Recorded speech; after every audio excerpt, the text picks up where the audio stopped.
গেছি। এবার এই যে সামনেই আছে রেল মিউজিয়াম, কিন্তু আমরা এখন রেল মিউজিয়ামটা পরে দেখবো। আপাতত আমাদের হোটেল খুঁজতে হবে, তাই আমরা টোটোতে চাপছি, টোটোতে করে হোটেল খুঁজতে বেরোবো। চলো দেখা যাক কোন হোটেল আমরা পাই। এই হচ্ছে রুম আমাদের শান্তিনিকেতনে। আধার কার্ডের ছবিটা একটু তুলে, আর আমাদের পাশেই হচ্ছে এদের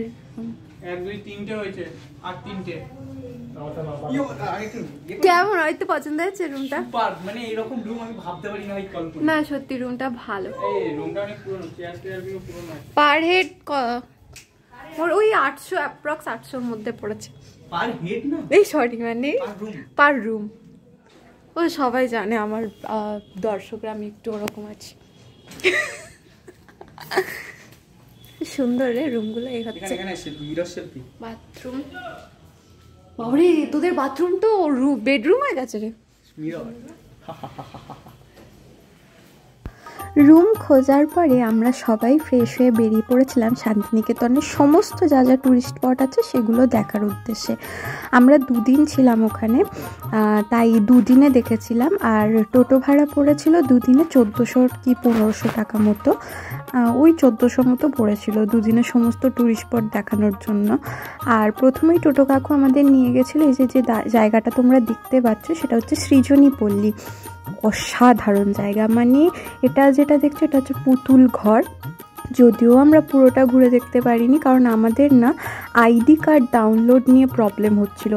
বলে দিই যে এখানে ঢুকতে গেলে, মানে নর্মালি ঢুকতে গেলে 60-70 টাকা এন্ট্রি ফি লাগে, কিন্তু যাদের কাছে স্টুডেন্ট আইডি কার্ড থাকবে তাদের কিন্তু আইডি কার্ড দেখালে টাকাটা অনেকটা কমে যায়, প্রায় 10-20 টাকায় হয়ে যায়। তাই আমাদের ওই আইডি কার্ডটা ডাউনলোড করতেই অনেকটা লেট হয়ে গেছিলো বলে আমরা সৃজনী পল্লীটা পুরোটা ঘুরে দেখতে পারিনি। আশা করি পরের বারে আবার যখন যাব আবার পুরোটা দেখব। আর খুব সুন্দর সুন্দর এখানে দেখতেই পাচ্ছ তোমরা পটচিত্র, অসাধারণ। আর এই গ্রামের মতো জায়গাগুলো আরও অনেক কিছু ছিল আমরা দেখতে। রাজবাড়ি যেখানে দেবের ঢাকের তালে মুভির গান, মানে ঢাকের তালে গানটা শুট হয়েছিল।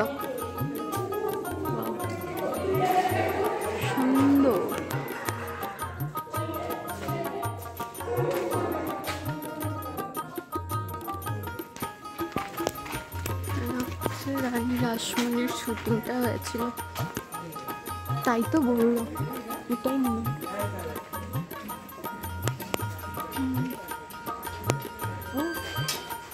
ছবি তুলে নিয়ে আসবে আসলে এই সুন্দরটা।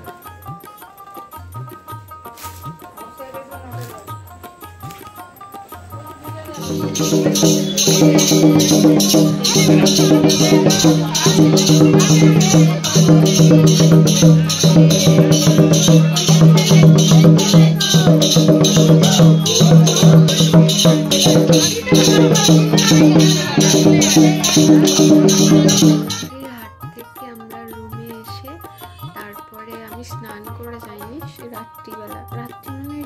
রাত্রিবেলায় বলা যায় 7টা-7:30টার দিকে এসে আমি স্নান করেছি। কি যে ফ্রেশ লাগছে। আর এখন আপাতত রুমে আমি একা, ওই রুমে ছেলেরা আছে আর চন্দ্রিমা আছে বাথরুমে। তা এরপরে সবাই ফ্রেশ হবো, নিয়ে খাওয়া দাওয়া করবো। আমাদের বন্ধুরা গেছে খাবার আনতে, বোধহয় বিরিয়ানি আনছে, তো বিরিয়ানি খেয়ে আপাতত আর শুয়ে পড়বো। কাল সকালে আবার কিছু জায়গা আছে সেগুলো দেখবো, সেগুলো দেখে সন্ধ্যেবেলায় মানে আমি বিকেল করে বাড়ির উদ্দেশ্যে বেরিয়ে পড়বো। আজকে হচ্ছে ডে 2, আজকে আমরা হোটেল থেকে চেক আউট করছি। এরপরে কয়েকটা মিউজিয়াম যা জায়গা আছে ওগুলো ঘুরে চলে যাবো। এখন বেরিয়ে পড়েছি, আমরা এখন এসেছি রবীন্দ্র ভবন। এখানে পার হেড টিকিট লাগছে ভিজিটারদের জন্য, পার হেড 100। ভিজিটারদের পার হেড 100। স্টুডেন্ট, আমরা স্টুডেন্ট, আমাদের আইডি কার্ড। হ্যাঁ আমি তখন দেখাইনি তোকে, ওখানে সবাই আছে। আমরা স্টুডেন্ট বলে আমাদের 10 টাকা করে পড়বে, কারণ আমাদের আমরা আইডি কার্ড এনেছি। তো চলো ভিতরে গিয়ে দেখা হচ্ছে। আপাতত টিকিটটা কাটা হোক।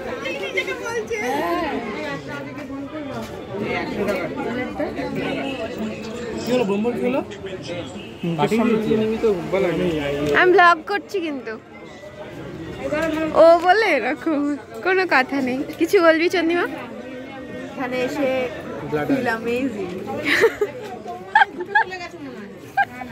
আমরা আপাতত ঢুকে গিয়েছি। কোন দিকে প্রথমে যাব? ছোটবেলায় ঘুরতে নিয়ে এসেছিল। হ্যাঁ, এখানে ওই রবীন্দ্রনাথের গাড়িটা আছে।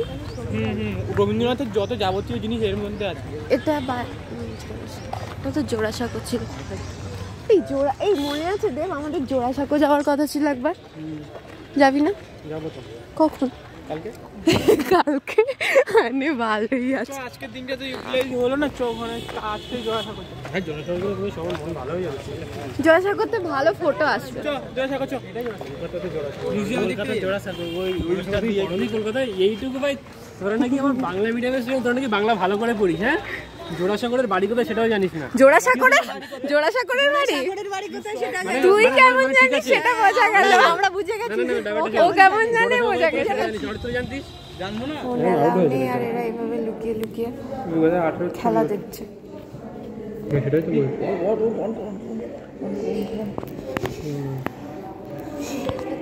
কিছু দেখাতে পারিনি কারণ ভেতরে কোনো ক্যামেরা ফোন কিছু অ্যালাউ ছিল না।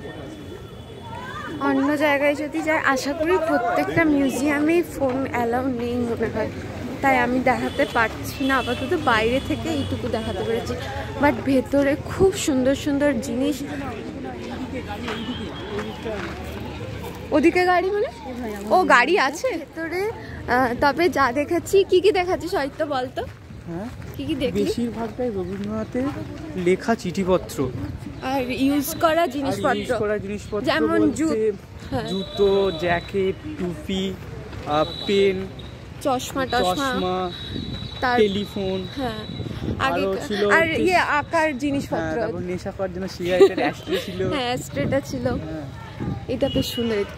এদিকে গাড়ি একটা আছে।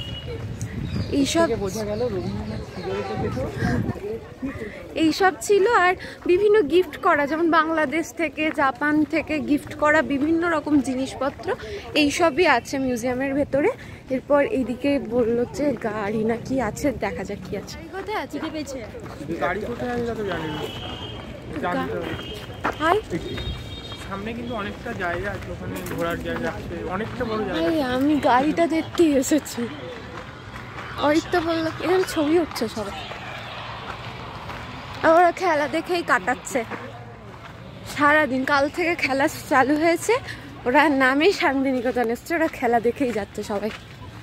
ভিতরে ফোন বা ক্যামেরা কিছু অ্যালাউ না থাকায় আমি কোনো কিছুই ভিডিও করে তোমাদের দেখাতে পারিনি, এক্সেপ্ট ওই রবীন্দ্রনাথের গাড়িটুকু ছাড়া, কারণ ওইটা এরকম বাইরের মধ্যে ছিল। আর একটা কথা অবশ্যই বলবো, যারা স্টুডেন্ট আছো প্লিজ ইউটিউব দেখে একেবারে ইউটিউবের মতো বাজেট তোমরা মানে নিয়ে যেও না, কারণ ইউটিউবে অনেক ভিডিওতে ভুল ইনফরমেশন দিয়েছে।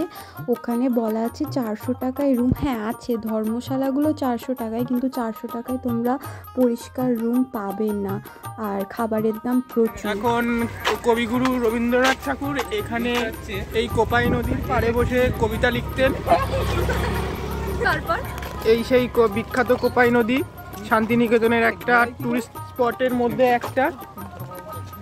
এই নদীটা শুকিয়ে গেছে, আর এদিকে রাস্তা, এখানে একটা সুন্দর ছোট্ট বাজার রয়েছে যেখানে তোমরা শান্তিনিকেতনের অথেন্টিক, হ্যাঁ ওখানটাতে শান্তিনিকেতনের অথেন্টিক সব জিনিসপত্র তোমরা পেয়ে যাবে আসলে।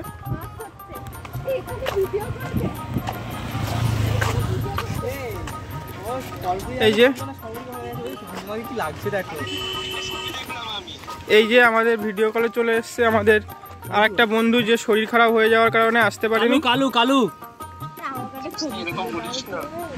আমাদের শুভ ভাই। শান্তিনিকেতন কেমন লাগলো? খুব ভালো। এই দত্ত আমি একটা দারুণ অ্যান্সার পাবো। আচ্ছা, আমরা এই যে গুড় কিনে নিয়ে যাচ্ছি পাটালি পাটালি কিনে নিয়ে যাচ্ছি। অথেন্টিক খাঁটি। হ্যাঁ হ্যাঁ রে, অথেন্টিক খাঁটি খাঁটি পাটালি, খাঁটিটাও বলতে পারবো না, পাটি। এই যে দেব, কেমন লাগছে? খুবই ভালো। হ্যাঁ মানে যেরকম লাগছে সেরকম ভাবে বলছিস না কেন? ওই তো খুবই ভালো। তোর ইউটিউব থেকে কেউ বাজেট তৈরি করবেন না, বাজেট একটু বেশি করে নিয়ে এসে এখানে এসে এই যে একদম একদম সত্যবাদী ইউটিউবার। কারণ এখানে সবকিছু খাওয়া দাওয়া থেকে হ্যাঁ, ভেজ থালি এখানে মোটামুটি মিনিমাম হচ্ছে 140 টাকা, আর ম্যাক্সিমাম কত? ম্যাক্সিমাম অনেক দূরই যাবে ভেজ থালি শুধুমাত্র। আমরা এখন শালবনে এসেছি, রাবড়ি খেয়েছি। ভিডিও করে দে, ভিডিও করে দে। না এখন ব্লগটা করে নি, নর্মাল ভিডিও করে দিবি। কাকু খুব সুন্দর রাবড়ি বানিয়েছিল। এটা কি কি এগুলো? মোম দিয়ে করা? এটা কি দিয়ে তৈরি? মাটি, পোড়া মাটি। এই সোনাঝুরি হাট যাবো না। শালবন ঘুরেই আমরা জলদি জলদি বাড়ি ফিরে গিয়েছিলাম। সেই বাড়ি ফেরার এক বিশাল বড় গল্প আছে। যাই হোক, মানে যে ট্রেন আমাদের ধরার কথা ছিল সেই ট্রেন অনেক লেট থাকায় আমাদের কেটে কেটে বাড়ি ফিরতে হয়েছিল। তো সেই দিনটা এভাবেই বাড়ি ফিরে গিয়েছিলাম এই ছোলা মাখা খেতে খেতে। আজকের ব্লগটা এতটাই, দেখা হচ্ছে নেক্সট ব্লগে। আবার জলদি এরকম নতুন নতুন ভিডিও নিয়ে আসবো। ততক্ষণ সবাই সুস্থ থাকবে, ভালো থাকবে, টাটা।